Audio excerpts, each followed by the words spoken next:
ધોરાજીમાં નાની પરબડી ગામે રામજી મંદિર પાસે રહેતા દિનેશભાઈ ગોરધનભાઈ કોટડિયાએ નોંધાવેલ ફરિયાદમાં જણાવ્યું છે કે તેઓ ખેતી કામ કરે છે અને ગઈ તારીખ 18/4/2024ના સવારના 9:30 વાગ્યાની આસપાસ ખેતીના ધિરાણની ફેરબદલી માટે બેંક ઓફ બરોડા ધોરાજી શાખામાં પૈસા ઉપાડવા આવ્યા હતા।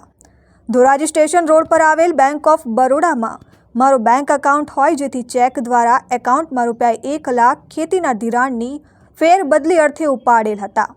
ત્યારબાદ બેંક પાસબુક પ્રિન્ટ માટે લાઇનમાં ઊભા હતા અને ત્યારબાદ પાસબુક પ્રિન્ટ થઈ જતા થેલીમાં જોતા થેલીમાં કોઈએ ચેકો મારી તેમાં રહેલ રોકડ ₹1 લાખ કાઢી લીધા હતા। ત્યારબાદ ત્યાં આસપાસ તપાસ કરતા રોકડ રકમ ન મળી હતી, જેથી બેંકના મેનેજરને બનાવની વાત કરતા બેંકના સીસીટીવી ફૂટેજ ચેક કરતા જેમાં પાસબુક પ્રિન્ટ માટે તેઓ લાઇનમાં ઊભા હતા ત્યારે તેમની પાછળ ઊભેલ 2 અજાણી મહિલાઓએ થેલીમાંથી કાંઈક કાઢતી હોય એવું દેખાઈ આવ્યું હતું, જેથી થેલીમાં રહેલ રોકડ રકમ ₹1 લાખ કોઈ 2 અજાણી મહિલાઓ ચોરી કરી નાસી છૂટતા ફરિયાદ નોંધાઈ હતી।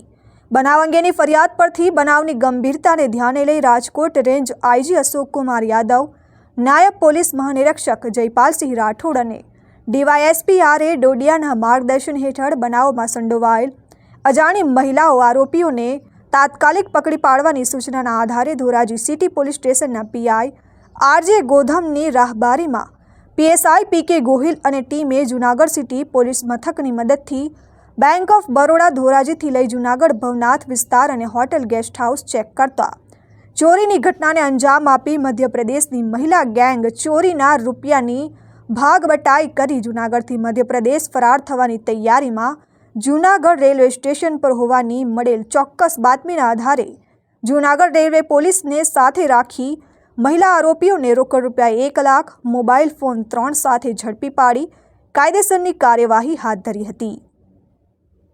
વિપુલ ધામેચા, આરએન ન્યૂઝ, ધોરાજી।